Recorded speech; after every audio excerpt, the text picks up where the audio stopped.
শূন্যতার কথা।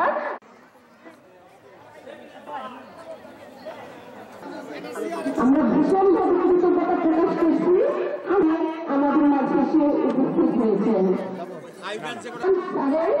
আশীর্বাদ পুষ্ট আমি বলতে চাই সমৃদ্ধির কথা বলে এ দলে একজন দলের সুবিধে দুই দিনে সবসময় দলের শাসন ছিল। বাংলাদেশ জাতীয়তাবাদী দলের চেয়ারপারসন কে দেশনেত্রী বেগম খালেদা জিয়া। এই উপমহাদেশের প্রথম নারী প্রধানমন্ত্রী হিসেবে বাংলাদেশে উনি আসীন হয়েছেন। তারপরে প্রধানমন্ত্রী হয়ে উনি কি করেছেন? আমাদের নারীদের জন্য, মা বোনদের জন্য উনি মহিলা বিষয়ক মন্ত্রণালয় করেছেন, যাতে আমাদের নারীরা, মেয়েরা সেবা পায়, ভালো থাকে, তাদের শিক্ষা স্বাস্থ্যের জন্য।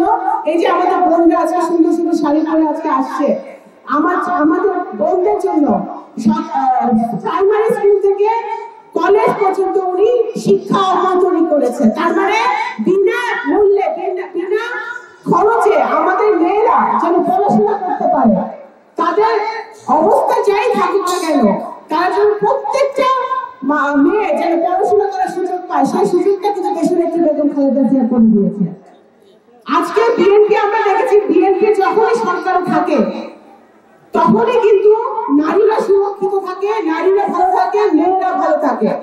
মেয়েদের ক্ষমতায়নের কথা যখন আমরা বলি তখন আমাদের বুঝতে হবে তৃণমূল থেকে ক্ষমতায়ন করতে হবে। আমাদের যারা মা বোনরা ঘরে ঘরে কাজ করে, সংসারে কাজ করে, আমাদের গার্মেন্টস ফ্যাক্টরিতে হাজার হাজার লাখ লাখ নারী কর্মীরা কাজ করে, তাদের ক্ষমতায়ন যদি করতে হয় তাহলে তৃণমূল থেকে নারীদের শিক্ষার ব্যবস্থা করতে হবে।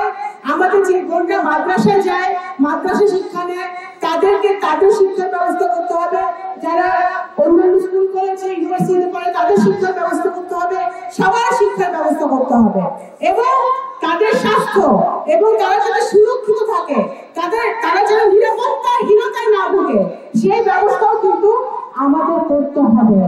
আমি আপনাদেরকে এই কথা বলতে চাই যে আমি যখনই আমার আব্বা মারা যাওয়ার পর থেকে যখনই আমি আপনাদের মাঝে এসেছি, আমার মা বোনদের কাছ থেকে আমি অফুরন্ত ভালোবাসা পেয়েছি।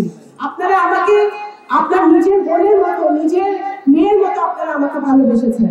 আমি সেই দাবি নিয়ে বলতে চাই যে আগামী দিনে গত 17 বছরে আমাদের এখানে ভোট হয়, ভোট হচ্ছে 2018 সালে যে নিশিরাতের ভোট হয়েছিল, 2024 সালে আমির ভোট হয়েছে।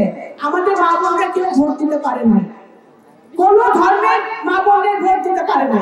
সুতরাং আগামী দিনে যে নির্বাচনটা আসতেছে, সেই নির্বাচনে আমাদের কি করতে হবে? আমাদের সবাই ঐক্যবদ্ধভাবে গ্রামে গ্রামে, আপনাদের নিজ নিজ গ্রামে, আপনাদের পাড়া মহল্লায় বের হয়ে আমাদের ধানের শীষকে বিজয় লাভ করার জন্য কাজ করতে হবে, ঠিক কিনা?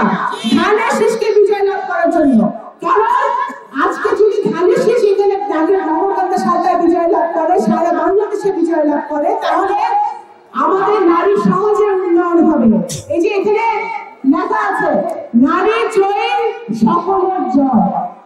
নারীরা যদি জয় হয় তাহলে পুরো সমাজ জয় লাভ করে, পুরো দেশ জয় লাভ করে।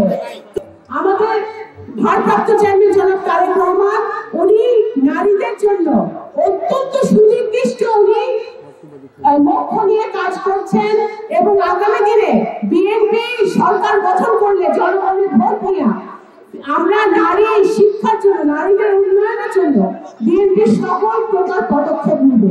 আমাদের বিএনপি যদি সরকারে আসে, বিএনপি আমাদের ম্যানিফেস্টোতে আমরা দিয়েছি যে প্রত্যেকটা কৃষক পরিবারকে আমরা ফ্যামিলি কার্ড দিব। কি দিব? Family card. সেই ফ্যামিলি কার্ড দিয়ে আপনারা আপনার নিজের গ্রামে, নিজের ওয়ার্ডে আপনি সেবা পাবেন এবং সেই সেবা, সেই ফ্যামিলি কার্ডটা দেওয়া হবে প্রত্যেকটা ঘরের যে নারী সদস্য আছে, যে মাটা আছে, সেই মায়ের নামে নারী সদস্য ফ্যামিলি কার্ডটা ইস্যু হবে, ঠিক আছে? তো সুতরাং এবং ওই নারীকে আমরা সম্মান দিতে চাই যে ঘর সংসার সামলায়, ছেলে মেয়ে মানুষ করে, পাড়া মহল্লার তারা কাজ করে এবং খেতে খামারে কাজ করে, সেই নারীটাকে আমরা সম্মান দিতে চাই।